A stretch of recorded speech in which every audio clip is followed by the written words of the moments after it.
looks as if the Republican Party is going to put into law a tax bill that benefits the wealthy and marginalizes the middle class and the poor.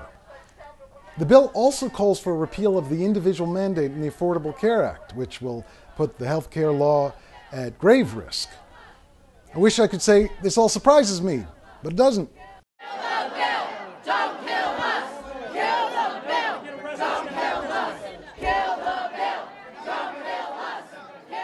It's very much in keeping with that party's orthodoxy to toss riches at the donor class. To be perfectly blunt, as a citizen, makes me a little sick. As a former president, it devastates me to see what's happening to the country since I was obliged to release the reins.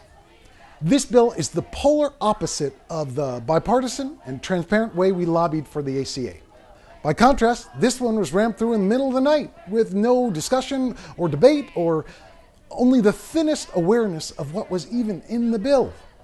Kill the bill! Keep going back! Kill the bill! Keep going back! Kill the bill! Don't kill us!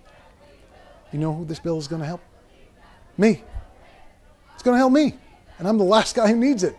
No thank you, Congress.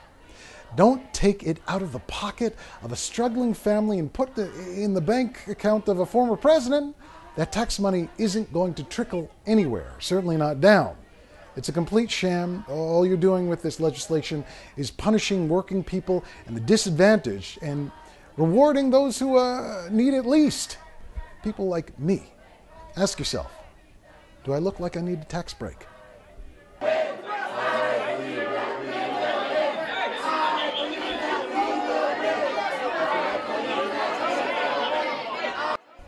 The American taxpayer deserves better. It's difficult for me to imagine anything worse. I'm frankly astonished that the GOP was able to sell this bill of goods as a jump starter for an economy that's already humming right along. And then to hear President Trump claim this bill wasn't going to benefit him or his fellow one-percenters is ludicrous to the point of infuriating. I know it isn't my place to say it, my fellow Americans, but I encourage you to resist this chaotic quagmire that's been left in my wake. I also urge you to hang on. It isn't always going to be like this. Normalcy, reality, and decency will return. They always do. The country is strong enough to survive Donald Trump.